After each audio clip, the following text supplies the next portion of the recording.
I was pissed.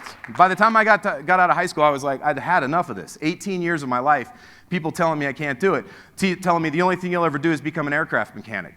So I joined the U.S. Navy. I walked straight in the recruiter's door. I said, I'm going to be the easiest sell you made all day, because the only thing I want to do is fly airplanes. He's like, roger that. We have programs where you can go from being an enlisted guy, work your way up through the ranks, become an officer. We'll send you off to college, because I didn't have a college degree. Cool, let's do it. What do you want me to do? I want you to be an aircraft mechanic. I kid you not. This was me in the Persian Gulf during Operation Desert Storm. Actually, you know what this is? This is probably 5:30 in the morning, the second or third night of the war. And the reason I know that is because I can see these. Those were the missile sites that we destroyed. Now, of course, I didn't do that, but I was the aircraft mechanic. That's an actual picture of me during the war. Pretty cool, huh? Yeah. Now, I applied 6 different times. Thank you. I applied 6 different times to the various programs to become an officer in the United States Navy. And all 6 times, the U.S. Navy said, no way, Bo. You don't have the skills. You don't have the aptitude. You're not a leader. We're happy to have you turn wrenches and fix the airplane, but you're damn sure never flying them. The U.S. Navy had told me this. Now it's 4 years later. I'm now 22 years old.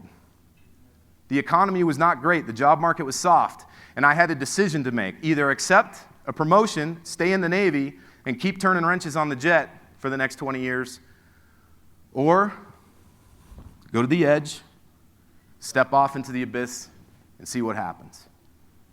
So that's exactly what I did. I worked for 2 years as a dishwasher and a busboy in a restaurant, and then turn around and go to another job and be the deep fry guy at Chili's, making the Awesome Blossoms. That was my job, and I did it forever. Got a job working construction, literally digging ditches in South Central Los Angeles. Now, do I look like a guy that fits in South Central, Watts, in Compton?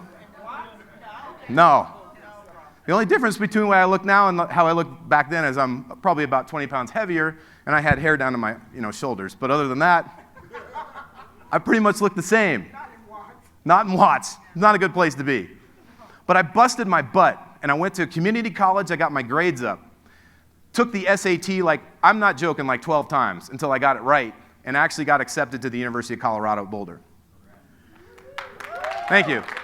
Now this part's actually hilarious, because this is about the time when all the naysayers were like, you got into a big college like that? Did you lie? Did you cheat? Did you steal? And I'll tell you this.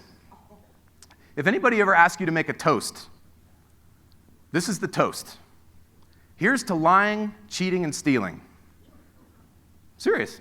If you're going to lie, lie for a friend. If you're going to cheat, cheat death. If you're going to steal, steal the heart of the person you love. It's awesome. Anyway, long story endless. I joined the ROTC program, Naval ROTC, which is essentially like being, a cadet. You go to college, you wear a uniform, military uniform, and you do military training. You do all this kind of stuff. Well, guess what? I graduated. I got my degree. I actually graduated #1 in my ROTC class. I was the honor graduate. Got accepted to flight school, and on September 7th, 2001, 4 days before the terrorist attacks of 9/11, I got my wings of gold.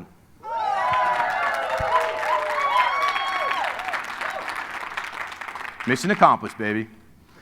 Went off to fly surveillance and reconnaissance. This is an actual flight, picture of us flying a armed surveillance flight for a Navy SEAL team.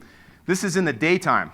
This is super dangerous, because the aircraft we flew, which I'll show you a picture of in a moment, is super big and heavy and does not maneuver well.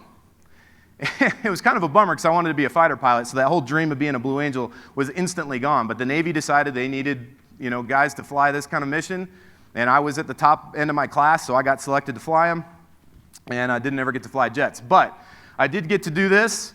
It was one of the most rewarding things ever, to be the eye in the sky, to help the Delta Force guys and the Navy SEALs on the ground kill bad guys. We never had to worry about, oh man, are there going to be civilians at risk here? Because every target we took out was a terrorist cell of Al-Qaeda and those other shitheads. Yeah, it was awesome. I got the honor of being selected to go serve in Iraq for 6 months on the ground, so I didn't get to fly. That's me in Baghdad. Totally not happy to be there, but whatever. It's an honor to serve, right? Now you fast forward, I got out of the Navy in 2008. Been a full-time entrepreneur ever since. Haven't had a job in 10 years. It's been pretty awesome. Went on to write a book, an actual published book, not a self-published book that I printed out on my printer and stapled together, like a real book the publisher approached me for. Said, hey, I want to write your book, or help you publish your book. As Misha was talking about, international speaker, high-performance strategist, leadership development is one of the things I love to do. I do that with EMP. I do that with my clients. And somebody along the path gave me the title Mission Accomplishment Strategist, so I took it. I'm like, fine. If somebody's going to give you a cool nickname, then run with it, right? But here's the thing. That did not work. That's supposed to say distinction number 1. I want to share with you the 5 distinctions, 5 of them, that are going to help you take what you learned this weekend and move forward. Distinction number 1 is perfection does not exist. It just doesn't. I know there's a lot of people out here that pride themselves on being perfectionists. Anybody here a perfectionist? Got to have everything right? Okay, I'm going to say this from a place of love, care, and concern, all right? Stop freaking doing that. You cannot be perfect, but you can be awesome. Every single one of you can be perfect. So don't be perfect, just be awesome. But here's the key to it. Miracles, or mistakes, are really miracles in a messy package. That's what I want you to think about.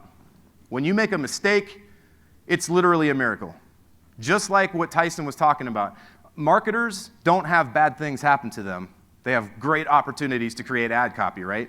Entrepreneurs, you have to be brilliant problem solvers.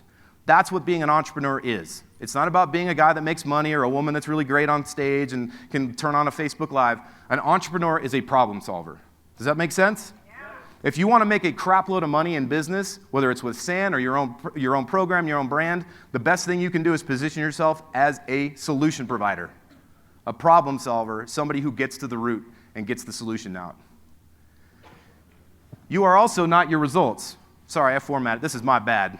I was like trying to get this thing right. You're not your results. Let's talk about results for a second. Who loves results? Who wants them? If every hand's not up in the thing, I'm going to go nuts. All right, good. Everybody wants results, but here's the fact. All results are metrics. That's it.